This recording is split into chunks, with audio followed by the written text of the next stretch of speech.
Balik lagi di Reflim guys, bareng Mimin. Kali ini kita akan merekap alur cerita dari anime isekai berjudul Shinka no Michiranai Uchi ni Kachigumi Jinsei Season 1. Oke, nggak pakai lama, langsung aja masuk ke ceritanya.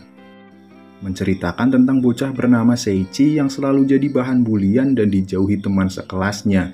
Dengan tampangnya yang gendut, jelek, dan bau, tiba-tiba saja terdengar suara yang mengaku sebagai dewa mengatakan kalau seluruh murid akan dikirimkan ke dunia lain, tempat di mana terdapat skill, level, dan lain sebagainya. Tapi sebelum itu, si dewa menyuruh para murid untuk membentuk kelompok sembari dia menyiapkan sesuatu.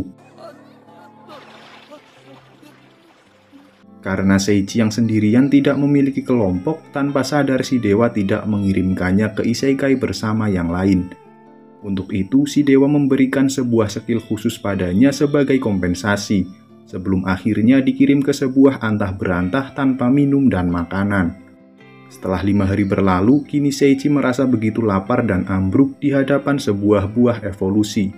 Meski mencurigakan, dengan rasa lapar yang tak tertahan, Seiichi pun terpaksa memakannya. Sesudah rasa laparnya teratasi, Seiichi mengintip ke balik pepohonan di mana terdapat gerombolan para kera. Dengan Seiichi sendiri yang berlevel 1, dia mesti dikejutkan dengan level mereka yang lebih dari 100.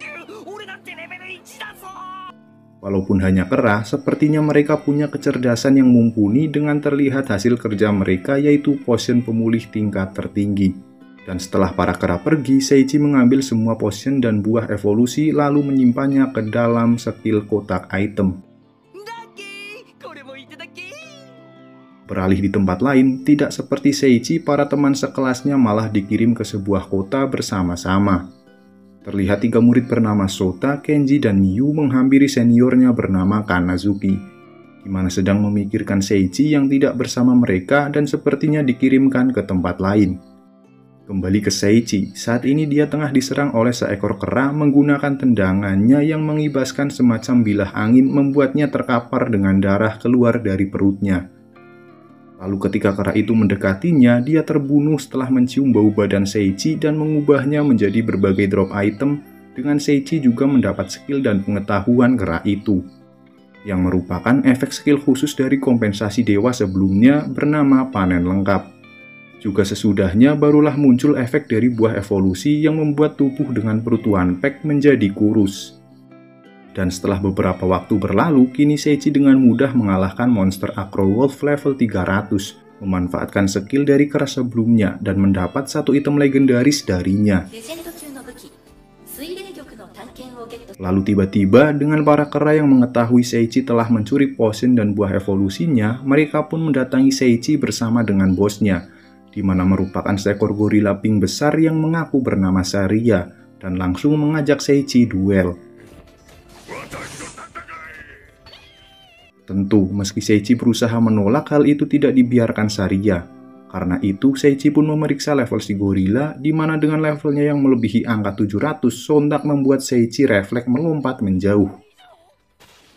Tanpa basa-basi, si pink langsung menyerang Seiichi yang dengan sigap langsung dihindarinya, membuat si gorila begitu tersipu melihat kebadasan Seiichi, di mana rupanya dia ini seekor gorila betina. Ketertarikan si Saria semakin jadi saat Seiichi masih hidup setelah dihempaskan begitu jauh olehnya. Karena itu, Seiichi pun mengeluarkan senjata legend miliknya dan berusaha menggunakan sihir untuk melawan. Tapi harus gagal dengan sihirnya yang malah mengarah ke Seiichi sendiri. Menolak bodoh, Seiichi memuji Saria yang mampu membelokkan sihirnya. Tapi Saria membalas kalau dia sama sekali tidak melakukan apapun. Giliran membalas, si gorila melancarkan serangan kilatnya membuat Seiichi harus terpental, dan berpikir menggunakan bau tubuhnya untuk mengalahkan Saria seperti pada kera yang lalu. Tapi, Saria beranggapan lain yang malah memeluk Seiichi dan memintanya untuk menjadi suami si gorila. Baru setelah itu, Seiichi pun dibawa pergi olehnya. Lalu mereka pun kini berada di pondok milik Saria dengan hubungan terlarang manusia dan hewan. Seiichi terus-terusan meminta untuk dilepaskan, yang selalu ditolak dan menyuruhnya untuk makan terlebih dahulu. Meski kesal di hadapan berbagai hidangan, Seiichi pun tak tahan dan memakannya dengan rasa yang ternyata sangat enak. Membuat Seiichi begitu kesal sekaligus heran dengan Sariya yang seekor gorila memiliki sifat keistrian yang terlalu perfect, bahkan menyiapkan pakaian ganti untuknya. Scene berpindah di sebuah kerajaan, terlihat para murid berprotes mengenai materi latihan kepada Zakiya yang kini tengah membimbing mereka, di mana menurut anak-anak hanya berlatih pedang kayu tidak akan membuat mereka berkembang dengan mengemban misi untuk mengalahkan Raja Iblis. Sedangkan Seiichi kini sangat gembira dalam kebebasannya yang melarikan diri dari Sariya, terus berlari hingga sampai di depan sebuah gua. Tak ada jalan lain, Seiichi pun memilih untuk masuk yang sudah ditunggu oleh monster tengkorak dengan identitasnya seorang bangsawan kegelapan Xehanort, dengan levelnya yang tidak main-main yaitu 1500. Menyambut Seiichi, Xehanort langsung menarik pedangnya, bergerak secepat kilat berniat menusuk Seiichi namun dihalangi oleh Sariya yang muncul di antara mereka. Tindakannya itu membuat Seiichi menyadari perasaannya kepada Sariya dan menangisi keadaannya yang tengah sekarat. Melihat kepiluan Seiichi membuat Xehanort merasa sangat muak dan memandang rendah keduanya. Menyulut kemarahan Seiichi dan dengan skill OP-nya langsung membunuh Xehanort.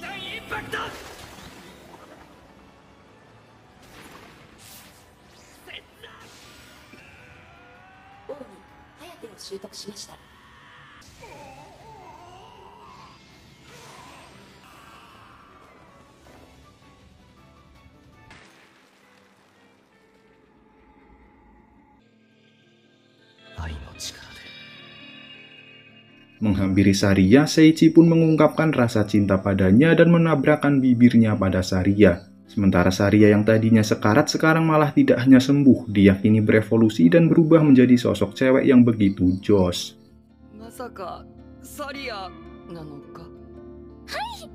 Lalu Seiichi pun memeriksa berbagai drop item dengan beberapa diberikan kepada Sariya. Juga karena XP yang sudah terkumpul banyak dari terbunuhnya Xehanort, Seiichi pun kembali berevolusi membuat dirinya menjadi semakin tampan. Dan tiba-tiba muncul Tuan Domba yang merupakan seorang administrator labirin. Karena Seiichi orang yang pertama kali bisa menyelesaikan sebuah labirin, dia muncul untuk memberikan hadiah khusus pada mereka. Setelah itu, Seiichi pun mengajak Sariya ikut dirinya yang ingin keluar dari hutan dan menuju ke suatu kota.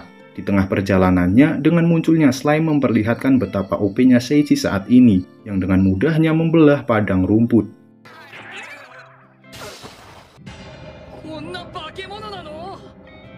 Lalu tiba-tiba helmnya memancarkan cahaya ilahi dan berubah menjadi jubah disertai secarik surat dari Tuan Domba, menjelaskan fungsi jubah yang akan ikut berevolusi sesuai level Seiichi dan bisa mengkamuflase skill yang dicurinya dari monster, sebelum akhirnya surat itu menghilang.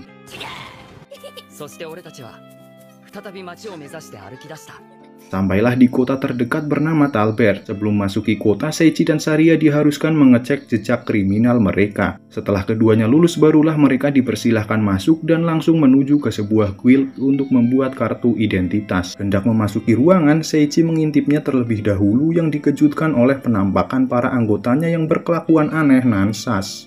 Karenanya dia berniat mengurungkan niatnya itu, yang dicegah oleh guildmaster dengan muncul hanya mengenakan sempak saja bernama Gastel, dan memaksanya untuk bergabung di guildnya. Mengetahui itu, resepsionis bernama Alice yang sadis pun langsung mengganti pakaiannya. Meski tampak ragu untuk bergabung, Sariya meyakinkan Seiichi untuk bergabung di guild ini dengan anggotanya yang nampak begitu gembira. Saat mengisi formulirnya, Seiichi didatangi 3 orang yang sangat laki dan mengajaknya untuk ikut bersama mereka. Mengetahui tampang Seiichi yang amat tampan, 3 orang yang terlalu laki ini langsung merubah setelannya dan mengajak Seiichi untuk melakukan itu, membuat dirinya menggigil ngeri dan langsung berlari kembali ke guild. Di guild, sebagai syarat bergabung, Seiichi dan Sariya akan menjalani tes penerimaan yang akan didampingi oleh wanita hot bernama Altria yang baru saja muncul. Meski awalnya menolak, Altria menyetujui setelah diberitahu kalau Seiichi telah berhasil lolos dari si trio kaum berak lancar.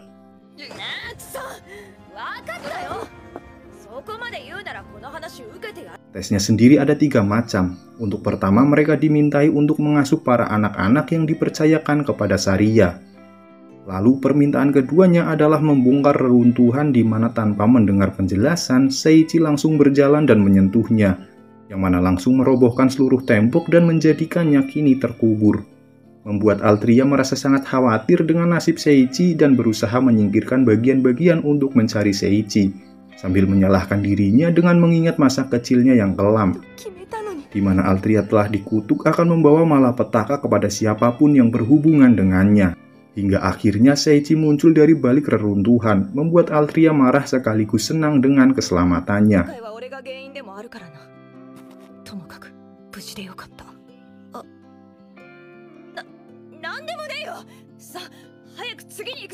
Setelah itu, Altria dan Seiichi pun menghadapi permintaan terakhir untuk mengajak jalan-jalan anjing. Sesudah semua permintaan selesai, Gastel pun memberikan imbalan dari sempaknya, dan karena tidak punya tempat istirahat, Altria pun mengajak Seiichi dan Saria untuk tinggal di penginapan yang sama dengannya.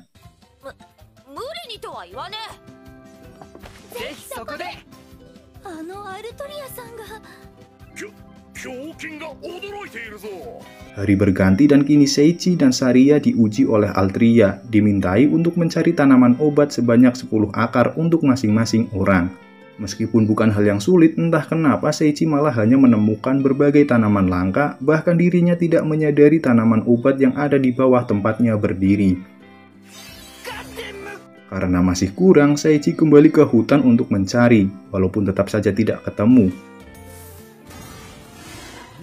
Di saat merenungi nasib, Seiichi mendengar suara orang ngobrol dan menghampirinya. Yang rupanya tanpa Seiichi ketahui, ketiga orang ini adalah bawahan dari Kapten Divisi 3 pasukan Raja Iblis bernama Leia. Tanpa memperdulikan perkataan Seiichi, mereka malah memanggil monster troll yang sangat besar untuk menghabisi Seiichi.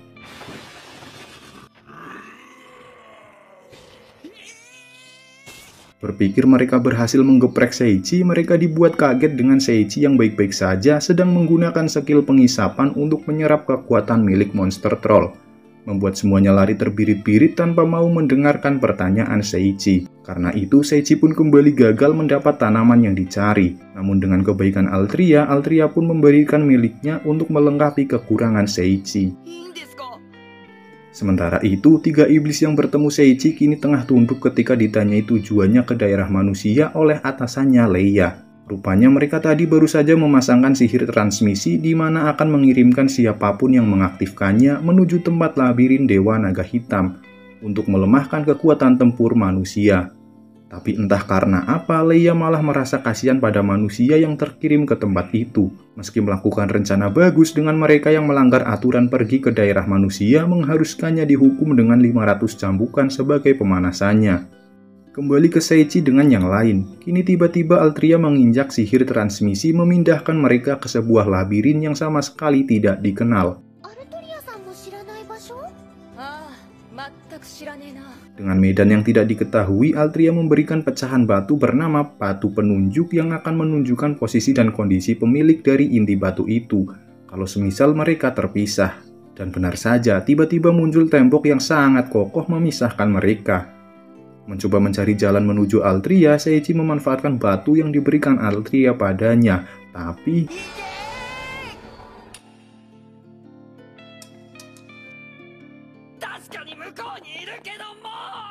Sementara di sisi lain, Altria sedang dihadapkan oleh monster mumi. Meskipun sempat babak belur, Altria pun mampu mengalahkannya dan berlanjut mencari jalan menuju Seiichi dan Saria. Yang bersamaan dengan itu, Seiichi kini menemukan sebuah item legendaris bernama Cincin Kesialan. Setelah dengan mudah mengalahkan monster labirin peti harta karun, di mana cincin ini memiliki efek untuk membalikan keberuntungan pemakai menjadi -2 kali lipat. Dan saat itu pula batu pemberian Altria kini menyala menandakan Altria berada dalam bahaya. Di mana Altria yang harus menyusuri labirin, sekarang dia malah harus dihadapkan dengan seekor naga hitam yang tergabung dalam pasukan Raja Iblis dan menjadi jenderal terkuat di dalamnya. Sesuai kekuatannya, begitu mudah sang naga membuat Altria tak berkutik dan memutuskan menggunakan mode Calamity dengan membuang kesadaran dan merubah dirinya menjadi bencana.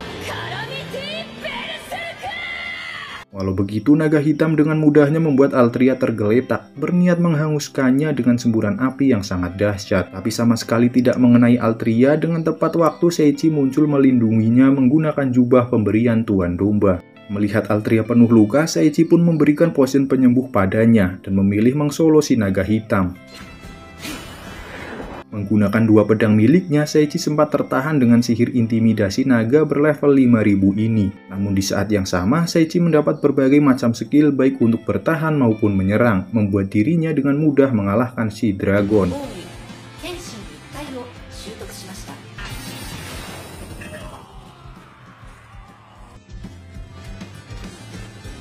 Sesudah itu memeriksa drop item, Seiichi menemukan buku biografi naga hitam, mengisahkan tentang dirinya yang dulu merupakan dewa pelindung para manusia. Tapi seiring waktu, manusia memanfaatkan barang dari naga hitam untuk menaklukkannya, dan berakhir diselamatkan oleh si Raja Iblis, sebelum akhirnya Raja Iblis mati dengan manusia yang memanggil para pahlawan dari dunia lain. Karena itu, untuk membalas dendam pun naga hitam bergabung ke pasukan Raja Iblis. Tak tahu cara pulang, tiba-tiba Seiichi mendapat skill manipulasi ruang milik si naga hitam, dan lalu dengan secepat kilat kembali ke kota, sembari menggendong Altria layaknya tuan putri. Bersamaan, Altria meminta maaf dengan terlibatnya Seiichi dan Saria pada kutukannya yang memiliki keberuntungan minus 2 juta. Mengetahui itu, Seiichi mencoba meyakinkannya kalau dia bukanlah pembawa sial bagi orang sekitarnya, tidak seperti anggapan dirinya sendiri.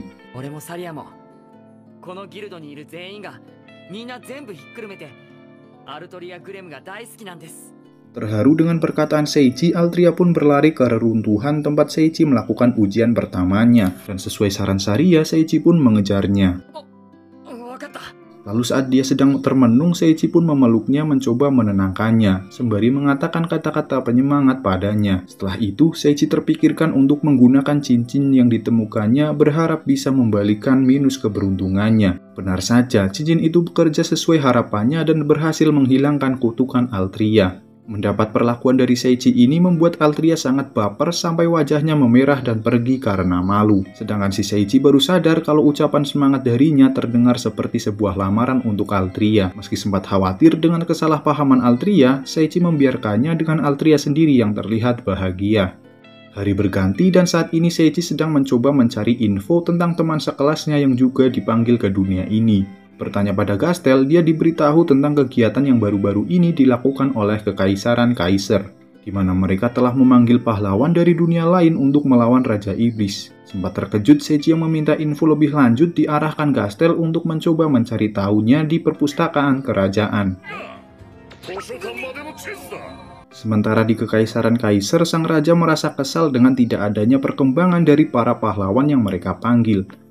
Karena itu, penasihatnya yang juga merupakan seorang penyihir menyarankan untuk mengirimkannya ke Akademi Barbador. Dengan bekal kekuatan fisik para murid yang dasarnya lebih besar dari penduduk asli dunia ini, si penasihat menyarankan untuk memerintah para pahlawan agar memuncaki peringkat dan memamerkan kekuatan tempur Kekaisaran Kaiser dengan mengendalikan pahlawan menggunakan gelang budak. Kembali ke Seiichi, saat ini dia tengah membaca bermacam buku yang menjelaskan tentang semua keburukan iblis. Tapi saat itu pula dia mengingat biografi si Dewa Naga Hitam yang dikhianati manusia, membuat dirinya merasa agak bimbang untuk melihat sisi mana yang benar. Mengesampingkan itu, Seiichi memilih untuk mempelajari sihir yang dengan skill cheat-nya, Seiichi langsung bisa mempelajari segala sihir bahkan hanya dengan membalikan bukunya saja.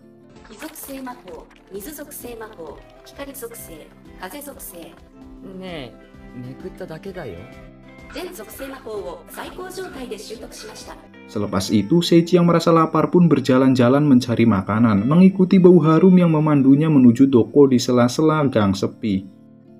Di tempat lain, Altria yang galau juga bingung pada perasaan yang belum pernah dia rasakan sebelumnya, di mana saat dirinya berada di dekat Seiichi, jantungnya berdegup begitu kencang, hingga Altria didatangi oleh temannya Adriana, menawarkan diri untuk mendengar curhatannya. Sementara Seiichi sedang makan sambil ngobrol dengan Ranze, si warga biasa, juga ditemani bartender sekaligus pemilik kafe bernama Noir.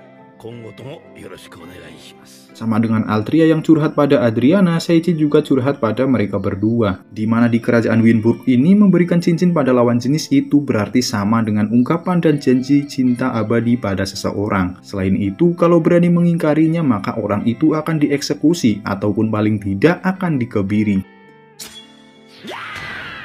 Karena itu, tahu Seiichi beristrikan Saria, Ranze menyarankan untuk menikahi keduanya saja. Sore hari pun tiba saat Seichi berniat menjemput Saria dari pekerjaannya mengurusi anak-anak. Dia dihampiri Altria yang tiba-tiba muncul dan tanpa mendengar penjelasan Seichi. Dan dengan munculnya si istri idaman, Saria mendukung Seichi untuk menerima cinta Altria dan memberi istri keduanya.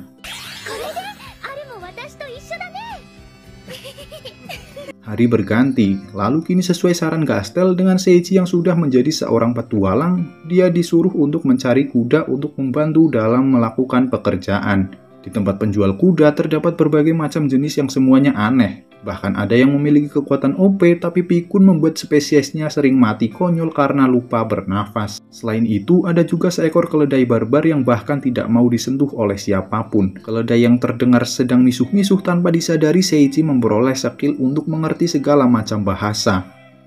Lalu saat keledai menyerangnya, pertahanan Seichi membuat keledai takjub dan mengakui Seichi sebagai tuannya. Dengan itu, Seichi pun membeli keledai bernama Lulune ini. Hendak pulang, Seichi melihat keributan di tempat penjual lukisan bernama Mei dengan putra bangsawan yang sedang menyuruhnya untuk mengikuti ajang turnamen lukis kerajaan. Tapi Mei yang merasa dirinya masih amatir, dia ragu untuk mengikutinya. Dan untuk memberi dorongan semangat pun, Seichi yang tanpa pengalaman berkuda memilih mengikuti turnamen kerajaan. Setelah mengetahui makanan enak dan langka menjadi hadiah, Lulune yang rakus ini sangat bersemangat untuk mengikuti turnamen itu.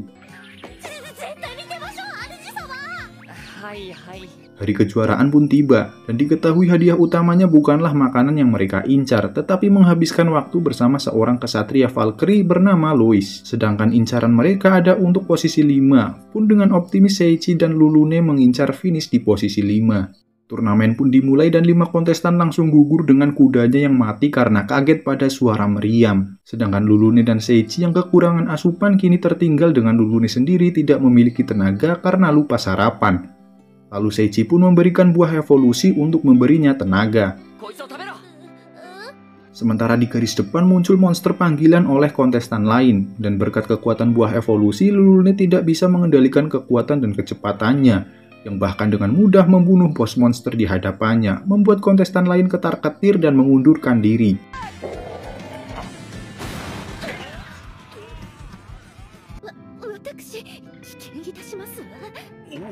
Setelah itu, turnamen pun menjadi kemenangan Seichi dan berakhir dengan mereka gagal mendapat makanan terlezat yang diidam-idamkan. Lalu setelah itu, efek buah evolusi muncul merubah Lulune menjadi sosok wanita yang imut, menimbulkan kesalahpahaman dengan tiba-tiba munculnya Altria dan Saria. Menjelaskan apa yang terjadi, awalnya Altria sama sekali tidak percaya, sampai Saria membuktikannya.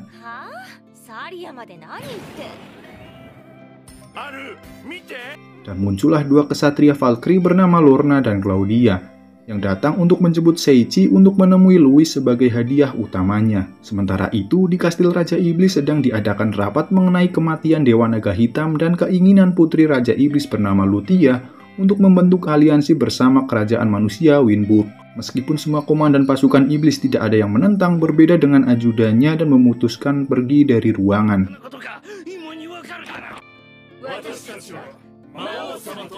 Kembali ke Seichi, dia dipertunjukkan skill berpedang Louis yang bahkan skill mata batin milik Seichi tidak bisa melihat kecepatannya.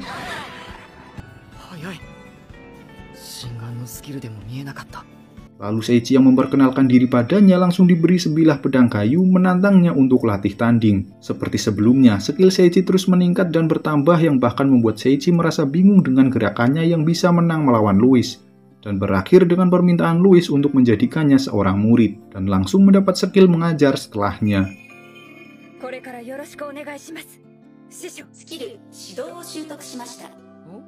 Lalu tiba-tiba Louis mendapat kabar darurat yang mengatakan kalau raja baru saja diserang oleh pembunuh bayaran. Berpisah dengan para Valkyrie, Seichi menggunakan skill mata dunianya untuk mencari keberadaan si pembunuh bayaran beserta informasi dan namanya.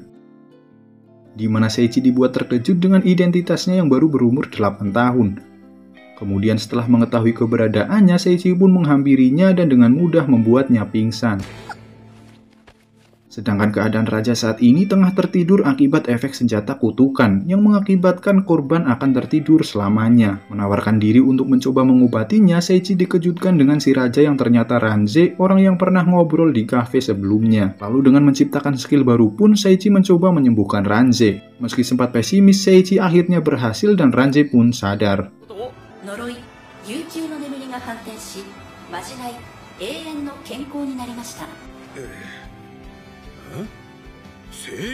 Sementara di sisi lain, Kaiser yang tidak suka terhadap kerajaan Winbrook menjalin aliansi dengan ras iblis, ternyata dialah dalang dibalik penyerangan pada Ranze.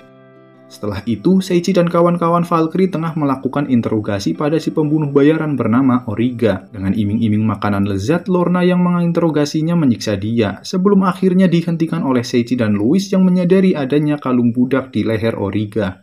Kemudian sambil membayangkan sosok Abraham Lincoln yang menghapus perbudakan, Seichi mencoba untuk menciptakan skill baru. Muncullah patung dari Lincoln itu sendiri dan berhasil melepas kalung budak pada Origa.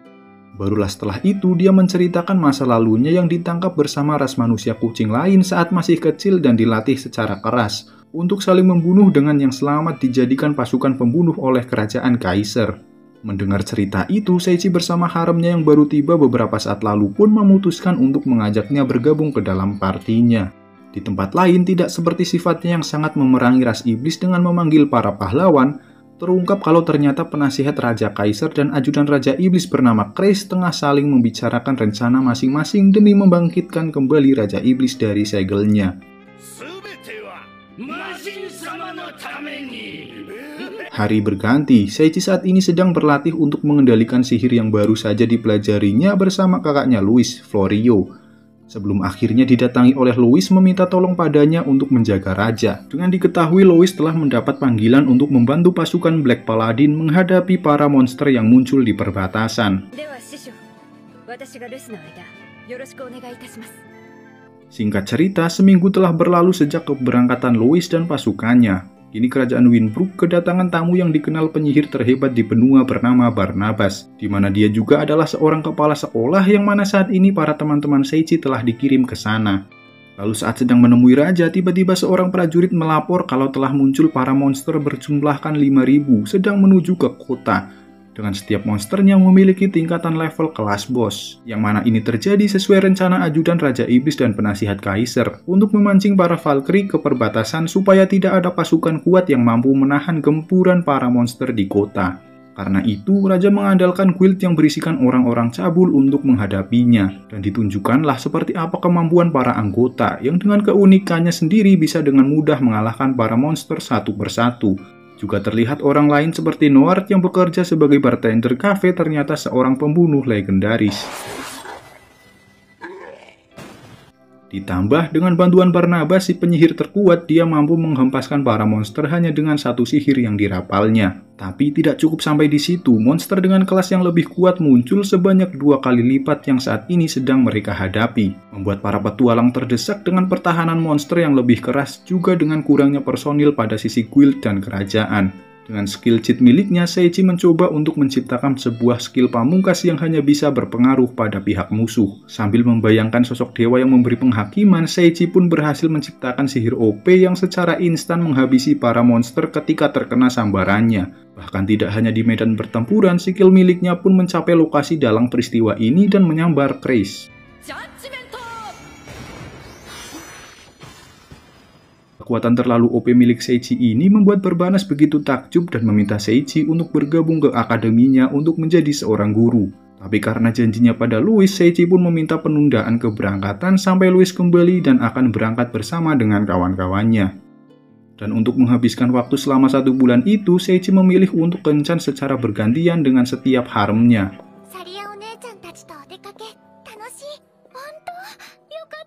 Sedangkan di tempat lain, Chris dan para iblis lain di pihak Raja Iblis kini dihubungi oleh potongan jiwa Raja Iblis yang disegel untuk memberikan persembahan energi kegelapan untuk segera membangkitkannya, dan memilih berencana untuk menyerang Akademi Barbador tempat para penerus berada untuk memberikan rasa putus asa kepada manusia. Lalu 1 bulan pun berlalu dan cerita ditutup dengan keberangkatan Seichi dan kawan-kawan menuju Akademi Barbador.